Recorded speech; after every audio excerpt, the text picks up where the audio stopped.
Okay, thank you very much. Okay, let me share my presentation. Yes. Woohoo. 最初からいきましょう。Okay, thank you, Dr. Rama. Can you hear me?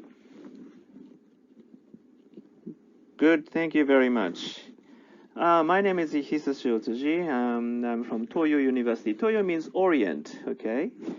My presentation will take about 12 minutes, so please make my question time shorter. The okay. The full title of my presentation is the philosophical background of art in STEAM education, a practical trial for prospective science teachers in Japan. Some of the key concepts include existentialism, haiku, and nirvana. I shall start with a brief overview of my presentation without using the abstract, but the next slide. My presentation is in two parts. The first is a philosophical discussion on the art in STEAM education, borrowing from four major philosophies in the history of educational curriculum. I explore the essence of art in STEAM education. The second part introduces my practical attempt at STEAM introduction to university students. My science lecture was focused on the haiku of Buson. Haiku is a type of short-form poetry which consists of three phrases and seasonal reference. Buson was one of the greatest poets and painters of the Edo period who lived in 18th century. The results were analyzed and a few significant differences were observed. Both parts have been submitted briefly to the bulletins in my institution or the annual meeting of other associations. Now, let's begin with part one. What is STEAM? These are the books on STEAM that I found in Amazon.com. How is STEAM different from STEM? What is the art in STEAM? Though this question has been discussed frequently, I think that few of us feel satisfied with explanation or interpretation. I worked at a local university, a national university called the Ibaraki University, for more than 20 years, and recently I moved to a private one, which is Toyo University. Here, I need to begin to design new classes for fresh students, especially general introductions to the teaching profession. So, when I reflected on the meaning of art in STEAM education, I immediately thought about its appearance in the educational curriculum's history and its relationship to four major philosophical contents.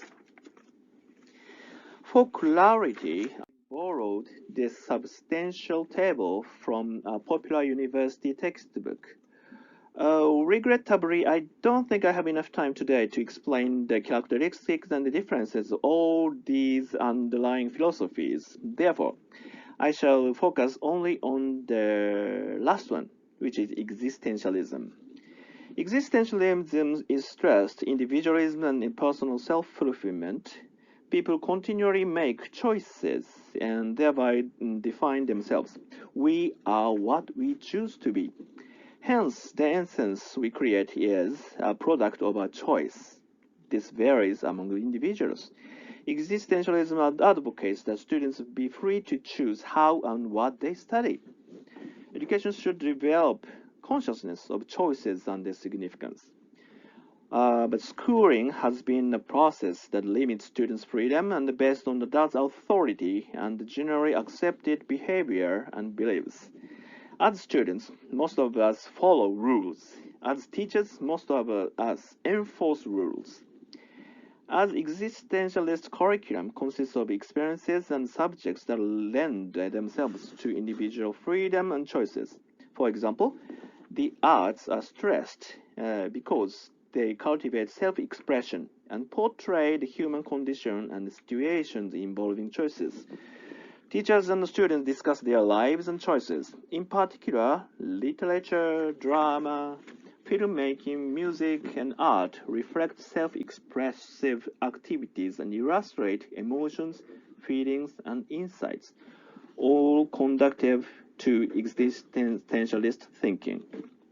Art has just such a philosophical background.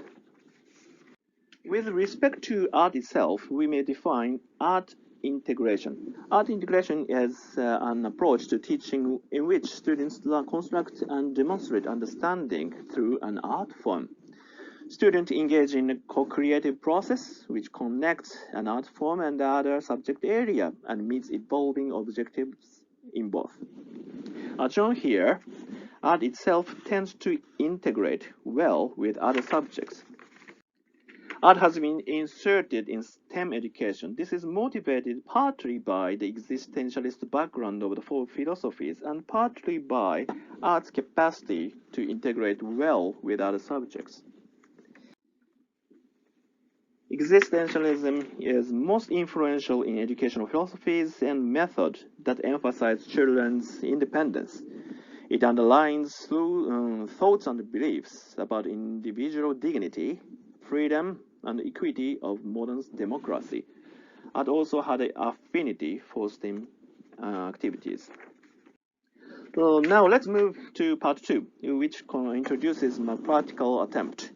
In Japan, the haiku of Buson is commonly taken up in astronomy area of grade 9 science.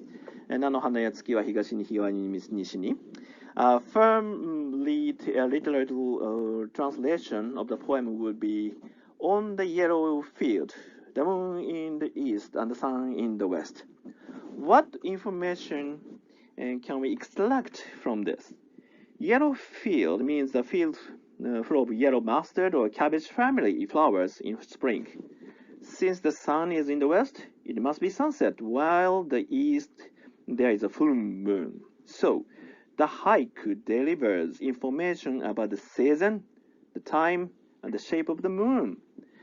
Most grade 9 students infer such information from this short haiku. I delivered this lesson to students in 3 universities, and all 3 lessons were online, and confirmed that Buson composed this work on the magnificent beauty of nature. Here, I added that Buson wrote the poem right after visiting Maya temple in Kobe. Maya is the mother of Gautama Siddhartha, the Buddha, and the temple is related to his birth. I then showed a religious painting that depicts the nirvana, the death of Gautama Siddhartha, though with a white masked area at the top center. Let's challenge the mysteries of this picture. I explained that Gautama Siddhartha was returning to his hometown and that 4 sal trees were withering while the other 4 are thriving. This signifies that prosperity is subject to decline and that even if the body disappears, the teaching will prosper forever. I asked students the direction. By the way, which is north? In Japan, the north pillar is taboo. Since the Buddha laid his head to the north when he died, most Japanese know this, and we avoid sleeping with our heads to the north every night. I continue questioning. What was the date of this event? Well, some students knew it was around February 15th, Kisaragi no Mochizuki, in the lunar calendar. Then I asked, there is a moon drawing in the masked area. Can we know the shape of the moon? I peeled off the mask, confirming the student's answer. In the middle of the month, in the lunar calendar, the moon is full. I asked, what time is it? Since the full moon appears near the eastern horizon, it must be near sunset. Oh, we could reveal the mystery of this famous drawing. Now we know the direction, date, the shape of the moon, and approximate time of the day. Oh, we found what? Those 2 images are so similar, aren't they? What do you think Buson wanted to claim in the previous haiku? Only the beauty? Buson used to be a Buddhist monk once. Are there yellow flowers in Nirvana drawing? Busan probably knew nothing of yellow flowers in India, but Buddha in Nirvana could dream of the yellow mustard flowers of his birthplace. Then I examined the effectiveness of the lesson for the 167 students who participated and took the exam. These are the questions and factors I analyzed after the lesson. Number one, I asked the students if the lesson could be categorized as STEAM education. The second question reveals the students' reasoning and understanding of the lunar calendar. Number three, I want to confirm whether students correctly understood the direction of the sun and the moon common to the two images. The correct answer would be he faced to the west and saw the sunset in front. Number four, I assessed the students' interpretation of Buson's haiku using 5 categories and performed t-test, analysis variance, and chi-square testing in these factors. The lesson was widely accepted by students as a trial of STEAM education.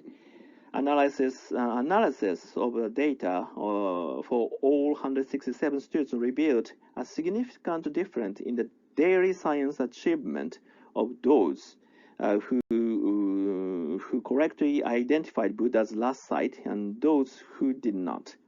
The degree of interpretation and appreciation of the haiku differed significantly from students' grades, as did the identification of Buddha's last sight. No difference was observed in terms of gender, though there was a slight difference based on the membership in organization. To summarize, after considering the philosophical background of art of STEAM education, I attempted a trial lesson.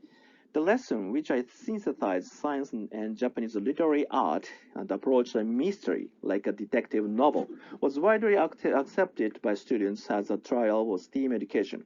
Some significant differences were also observed among the factors.